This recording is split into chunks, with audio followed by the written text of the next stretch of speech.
भैया बहनों, आज हम लोग सदिशों के योग के गणितीय विधि के बारे में अध्ययन करेंगे। हम लोग ज्यामितीय विधि के बारे में पिछले ही वीडियो में अध्ययन कर चुके हैं। तो यहाँ पर ध्यान देंगे कि जो ज्यामितीय विधि में समांतर चतुर्भुज विधि था, उसी का उपयोग करके हम इसे प्राप्त करेंगे।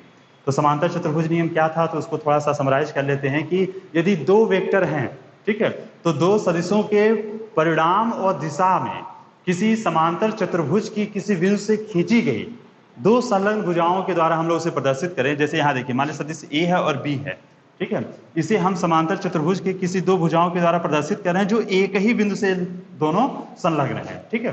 तो इनका जो परिणामी होगा वह परिणाम व दिशा में समांतर चतुर्भुज के उस विकर्ण के द्वारा निरूपित होगा जो उसी बिंदु से खींचा गया हो, ठीक। इसी बिंदु से सदिश ए और इसी बिंदु से सदिश बी है, और जो परिणामी है वह इसी बिंदु से खींचा गया विकर्ण है, ठीक है। तो यही समांतर चतुर्भुज नियम है। तो ध्यान देंगे कि हमें ओ क्यू का मान ज्ञात करना है, इसका मान कितना है। तो इसके लिए हमने क्या किया कि ओ पी को थोड़ा आगे बढ़ाया और क्यू से एक लंब डाल दिया, तो हमारा जो लंब है वह क्यू ई हो गया। अब देखिए, ओ एस के ही समांतर हमारा ओ क्यू है, तो ये भी बी के बराबर हो जाएगा। और एक चीज और देखिए, ए से इसका जो कोण है बी का वह थीटा है, तो ये इसके समांतर है, तो ये भी कोण क्या हो जाएगा, थीटा हो जाएगा। इस तरह से अब हम लोग यहाँ पे जो त्रिभुज दिख रहा है, समकोण त्रिभुज ओ ई क्यू, इसको देखें तो इस समकोण त्रिभुज में हम लोग पाइथागोरस प्रमेय लगा देंगे। तो कर्ण का वर्ग बराबर आधार का वर्ग धन लंब का वर्ग। तो आधार हमारा ओ ई है, तो इसको हम लोग देखेंगे, ओ ई को हम लिख सकते हैं ओपी प्लस पीई। तो हमने ओ ई की जगह पर क्या लिखा, ओपी प्लस पीई, ठीक है। तो अब इसका जब स्क्वायर कर देंगे तो हमें यह प्राप्त हो जाएगा। अब इसमें ध्यान देना है कि हमें ओपी का तो मान मालूम है कि ओपी बराबर कितना है। तो देखिए, ओपी आर के बराबर है, परिणाम इसका लेंगे सिर्फ आर, और ओ एक मिनट, ओपी बराबर आर नहीं है, ए है, ठीक है। और पीई ये हमें नहीं मालूम है, पी नहीं मालूम, फिर ओपी मालूम है, पी और क्यू ई भी नहीं मालूम है, क्यू ई यह नहीं मालूम। तो हमको दो चीज पता करना है, पीई और क्यू ई। तो इसको अगर हम लोग देखें कि यह जो हमारा समकोण त्रिभुज है पीई क्यू, इसमें एक बार साइन और एक बार कास का अगर हम उपयोग कर लेंगे तो हमें पीई और क्यूई ये दोनों हमें ज्ञात हो जाएगा। तो देखिए, कॉस थीटा बराबर क्या होता है, तो कॉस थीटा इस त्रिभुज में हम लोग अप्लाई करेंगे तो आधार बटा कर्ण, तो आधार पीई और कर्ण क्या है पी क्यू, ठीक है। तो पी बराबर क्या हो जाएगा, तो पी क्यू कॉस थीटा। अब पी क्यू किसके बराबर है, पी क्यू बी के, तो इस तरह से पी बराबर बी कॉस थीटा हो जाएगा। फिर इसी समकोण त्रिभुज में हम साइन का उपयोग करेंगे, तो साइन थीटा बराबर क्या होता है, तो साइन थीटा बराबर हमारा देखिए लंब बटा कर्ण। तो लंब हमारा क्यू ई और कर्ण क्या है पी क्यू, तो क्यू अपान पी क्यू, और क्यू हमें ज्ञात करना है, तो ये गुणा कर लेंगे तो पी क्यू साइन थीटा। और ध्यान देंगे पी क्यू किसके बराबर है, बी के बराबर है, तो क्यू बराबर बी साइन थीटा। अब हम पी क्यू क्यू ई और ओपी इन सब का मान यहाँ पे भर देंगे। तो ओपी बराबर ए है, तो ए स्क्वायर प्लस पीई बराबर कितना है बी कॉस थीटा, तो बी कॉस थीटा का स्क्वायर अर्थात B square cos square theta plus 2 OP A है, पी क्या है B cos theta plus Q E कितना है बी साइन थीटा, तो इसका स्क्वायर हो जाएगा, तो B square sine square theta, ठीक है। अब देखिए B square cos square theta और B square sine square theta, तो बी स्क्वायर कॉमन ले लेंगे हम लोग, तो हो जाएगा A square plus B square common लेंगे तो मिलेगा क्या, sine square theta plus cos square theta plus 2 A B cos theta. और हम लोग जानते हैं sine square theta plus cos square theta एक के बराबर होता है। तो इस तरह से ओपी बराबर क्या मिल गया, ओ क्यू बराबर, अच्छा ओ की स्क्वायर है, तो ओ की स्क्वायर बराबर A square plus B square plus 2 A B cos theta, ठीक है। तो ओ क्यू एक चीज और, ओ क्यू आर के बराबर है ना, तो यहाँ पे आर कर लीजिए, आर स्क्वायर बराबर, इस तरह से आर बराबर हो जाएगा under root A square plus B square plus 2 A B cos theta. इस तरह से हम लोग गणितीय विधि से दो सदिशों का योग ज्ञात करना चाहेंगे तो उनका जो योग होगा आर बराबर, उनका जो परिणामी वो किसके बराबर हो जाएगा, अंडर रूट ए square plus B square plus 2ab cos theta.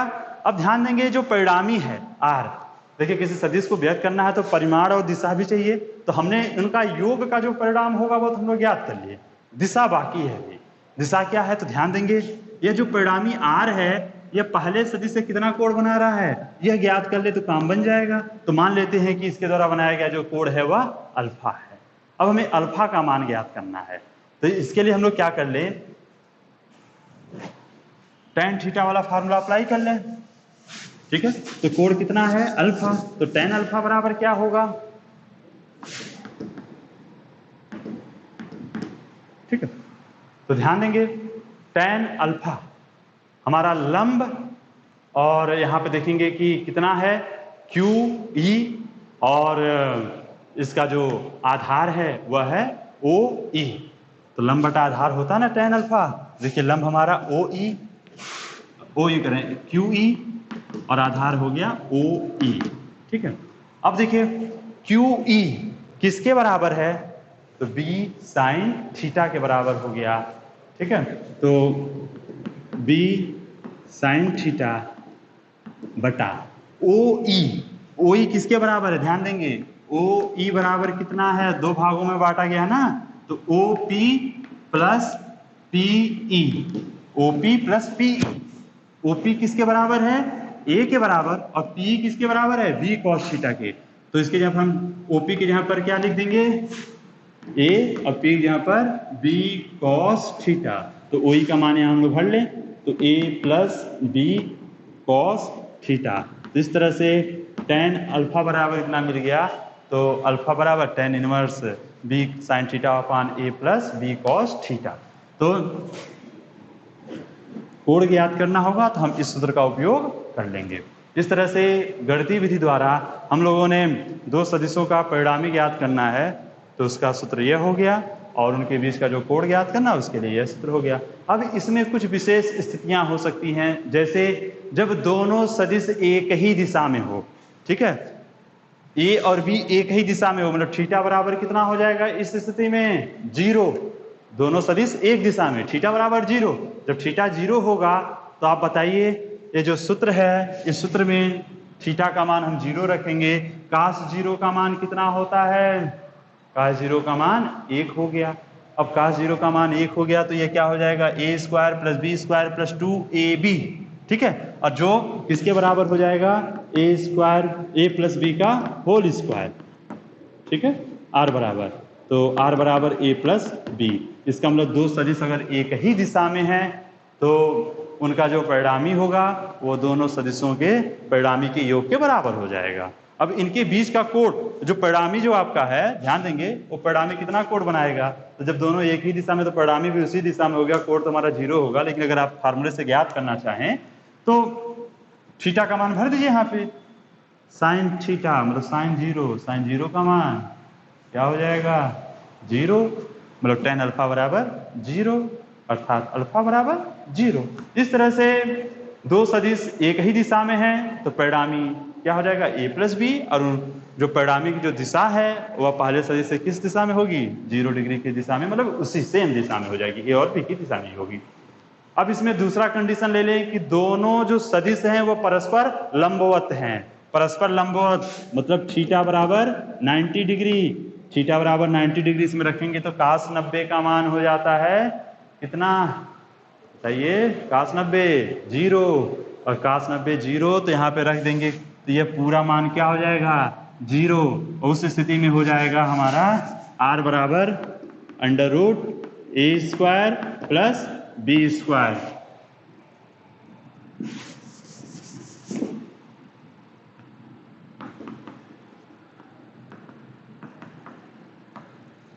कोण कितना हो जाएगा, तो उसके लिए ध्यान देंगे, आप इसमें रखेंगे तो tan अल्फा बराबर b साइन 90 डिग्री का मान हो जाता है 1, तो b upon a plus cos 90 का मान क्या होगा 0, ये हो गया टोटल टर्म 0, तो ए बी अपॉन ए हो जाएगा। इस तरह से अल्फा बराबर टेन अल्फा बराबर बी अपॉन ए, अल्फा बराबर टेन इनवर्स बी अपॉन ए। अब अगला देखेंगे इसमें कंडीशन कि जब दोनों सदिश विपरीत दिशा में हो। विपरीत दिशा का मतलब क्या हो गया, थीटा बराबर 180 डिग्री। तो थीटा बराबर 180 डिग्री लेंगे तो कास 180 डिग्री बराबर -1, तो कास 180 डिग्री बराबर -1 इसमें रख देंगे तो क्या हो जाएगा, A square plus B square, और ये हो जाएगा -2ab, क्योंकि कास 180 डिग्री का मान -1 होता है। तो इस तरह से परिणामी आपका कितना हो जाएगा, तो ए स्क्वायर माइनस बी स्क्वायर के बराबर। ठीक है, देखिए a माइनस बी के होल स्क्वायर हो जाएगा। ठीक है, तो a माइनस बी के बराबर हो जाएगा परिणामी r, मतलब उनके अंतर के बराबर हो जाएगा। और दिशा की बात करेंगे तो दिशा क्या होगी, तो साइन 180 डिग्री बराबर 0 होता है, ये मान 0 हो गया ऊपर वाला, तो tan अल्फा बराबर क्या हो जाएगा 0, अर्थात अल्फा बराबर 0 या 180 दोनों मान इसके होंगे। तो इस तरह से जो बड़ा वेक्टर होगा उसी की दिशा में हमारा परिणामी होगा। ठीक है, इस तरह से क्या स्पष्ट हो रहा है कि दोनों वेक्टर का जो परिणामी का जो दोनों जो सदिश हमारे हैं उनके परिणामी का जो परिणाम है वो कब अधिकतम होता है, जब दोनों सदिश एक ही दिशा में होते हैं, और न्यूनतम कब होता है, जब दोनों विपरीत दिशा में होते हैं। तो दो सदिशों का परिणामी अधिकतम तब होगा जब एक दिशा में दोनों हो, और न्यूनतम कब होगा, जब दोनों विपरीत दिशा में हो। इस तरह से आज हम लोगों ने सदिशों के योग का जो गणितीय विधि है उसके बारे में अध्ययन किए। तो दो चीज हमको ध्यान में रखना होगा। पहला तो जो परिणामी है वो कितना कोण बनाया उसका यह सूत्र हो गया, और जो परिणामी होगा उसका सूत्र r बराबर अंडर रूट पहला सदिश का वर्ग धन दूसरे सदिश का वर्ग धन 2 गुणे पहला सदिश दूसरा सदिश का परिणाम इंटू कॉस थीटा। कॉस ये थीटा क्या है, ए और बी पहला सदिश और दूसरे सदिश के बीच का कोण है। इस चीज को ध्यान में रखिएगा।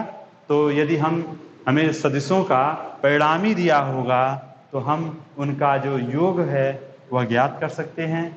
ठीक है, और उनके बीच का जो परिणामी है वह कितने कोण पर है ये भी हम लोग इसकी सहायता से ज्ञात कर सकते हैं। अब इस पर आधारित न्यूमेरिकल को सॉल्व करिएगा, और जहाँ समस्या होगी उसके बारे में बताइएगा, उसे हम सॉल्व कर देंगे।